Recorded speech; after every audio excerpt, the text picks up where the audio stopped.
Model के साथ rape के आरोपी डीआईजी सुनील पारस्कर को लेकर शिवसेना के मुखपत्र सामना में एक लेख छपा है। सामना में पारस्कर मामले में सच खोजो के नाम से लिखे इस लेख में कहा गया है कि छेड़खानी और बलात्कार का आरोप लगाना अब फैशन बन गया है।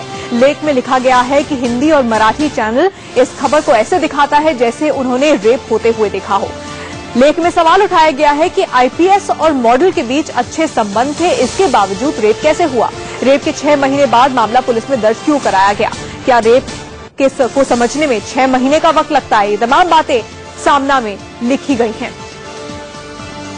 इस वक्त मनीष अवस्थी मेरे वरिष्ठ सहयोगी मेरे साथ जुड़ गए हैं। मनीष, जो बातें सामना में लिखी गई हैं बहुत सारे सवाल खड़े करती हैं। क्या ये बताने की कोशिश की जा रही है कि एक पर्सनल वेंडेटा की वजह से इस तरह के मामले सामने आते हैं? देखिए, जो लेख है उसमें ये साफ दिखता तो है और समझ भी आता है कि कहीं न कहीं ये जो लेख है वो लेख पारस्कर के बचाव में साबित हो सकता है, क्योंकि जिस तरीके से लेख में लिखा गया है कि मॉडल का आगा पीछा देखा जाना चाहिए था। मॉडल का आगा पीछा देखकर इस बात पर फैसला करना चाहिए था पुलिस को कि क्या ये रेप का मामला बनता है। और इससे ऊपर उठ के अगर देखें तो आखिर अगर बलात्कार होता है और मॉडल और उस आईपीएस अफसर के बीच में अगर मधुर संबंध है तो मधुर संबंध में रेप की शिकायत कराने में 6 महीने का वक्त क्यों लगता है।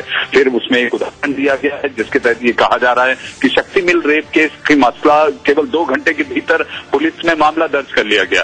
तो आखिर मॉडल और आईपीएस अफसर के बीच की ये जो मधुर संबंध, इसमें मॉडल को 6 महीने का वक्त क्यों लगा। यही सारी बातें और मुझे ऐसा लगता है कि पारस्कर के बचाव में लिखी गई वो सारी बातें जिससे हो सकता है कि पारस्कर के लिए एक सॉफ्ट कॉर्नर डेवलप करने की, सॉफ्ट कॉर्नर पैदा करने की ये कोशिश दिखाई देती है। बिल्कुल मनीष, धन्यवाद इस तमाम बातचीत के लिए। तो आईपीएस के समर्थन में सामना में लेख छप गया है, लेकिन दूसरी तरफ मुंबई की मॉडल से रेप के आरोपी डीआईजी सुनील पारस्कर केस में मशहूर मॉडल पूनम पांडे का नाम भी सामने आ गया है। रेप का आरोप लगाने वाली मॉडल ने कहा कि आईपीएस अधिकारी सुनील पारस्कर ने पूनम पांडे के कहने पर ही उसे परेशान किया। मजिस्ट्रेट के सामने मॉडल के बयान के बाद मुंबई पुलिस पूनम पांडे से पूछताछ कर सकती है।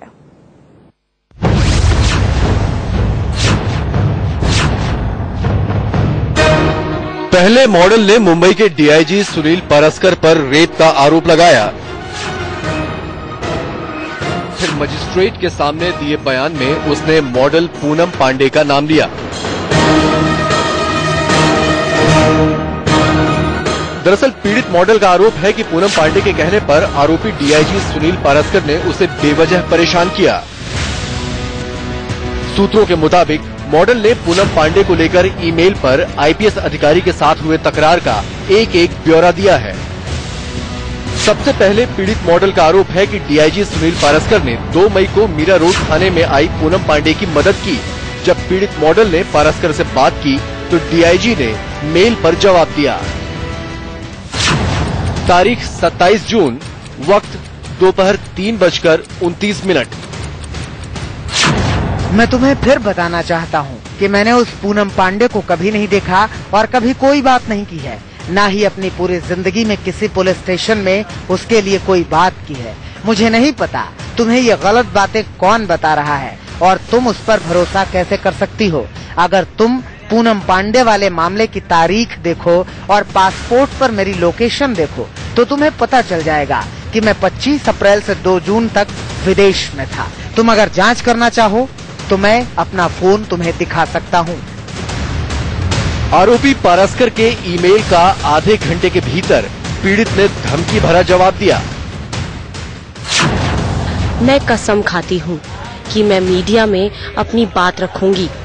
मैं चाहती हूँ कि पूरी दुनिया के सामने तुम्हारे कपड़े उतारूं। मुझे ये बताने की कोशिश मत करो कि ये मेरा प्रचार पाने का तरीका है। तुम और पूनम प्रचार के लिए मरते हो। अब मैं तुम्हारी बहन हो गई।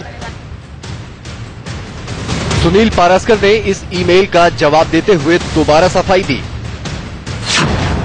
पूनम पांडे से मेरी पहचान के एक भी सबूत दे दो तो जो सजा तुम मुझे देना चाहो मुझे मंजूर है। 27 जून की शाम पीड़ित ने पारस्कर को फिर ईमेल कर लिखा, मैं जिस जुल्म से गुजरी हूँ उसकी वजह तुम और पूनम पांडे हो। अब इंतजार करो और देखो अगर मैंने कुछ गलत किया है तो मुझे सजा मिलेगी। अगर तुमने गलत किया है तो तुम्हें इसके लिए तैयार रहना चाहिए। इसके बाद 28 और 29 जून को भी आरोपी और पीड़ित के बीच हुए ईमेल में पूनम का जिक्र आया। 28 जून सुबह 9:30 पीड़ित ने पारसकर को किए ईमेल में लिखा, प्लीज भगवान के लिए मेरे साथ दांव खेलना बंद करो। मेरे पास ढेरों सबूत हैं और मुझे प्रचार की चाहत नहीं रही। अगर होती तो मैंने अपने मामले में 4 लोगों की गिरफ्तारी के बाद इस देश का सबसे बड़ा मामला बनाकर ही सुर्खियां बटोर ली होती। लेकिन ये मैं हूँ, पूनम पांडे नहीं। ओके। 28 जून सुबह 10:04 पीड़ित के मेल का आरोपी पारसकर ने जवाब दिया, तुम्हारे ईमेल के मुताबिक अब हम आपस में कोई बातचीत नहीं करेंगे। अगर तुम्हें कोई जरूरत हो तो मैं हमेशा मौजूद हूँ। वैसे ये मेरा आखिरी संदेश है। ऐसा करने से पहले मैं अपने शब्द दोहराता हूँ कि मैं पूनम पांडे को नहीं जानता। अगर तुम जांचना चाहो तो मैं अपने सारे फोन रिकॉर्ड्स दे दूंगा। मुझ पर भरोसा करो। 29 जून सुबह 10:19 पीड़ित ने पारसकर के मेल का जवाब देते हुए लिखा, मुझे पता है कि किसने कब और कहां क्या क्या गलत किया है। अब ये मेरे, तुम्हारे और तुम्हारे रसूख के बीच की बात है।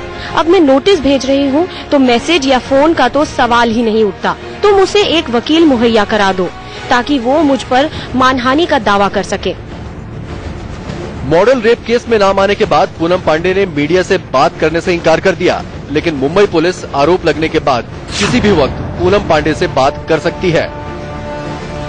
Bureau report, India news.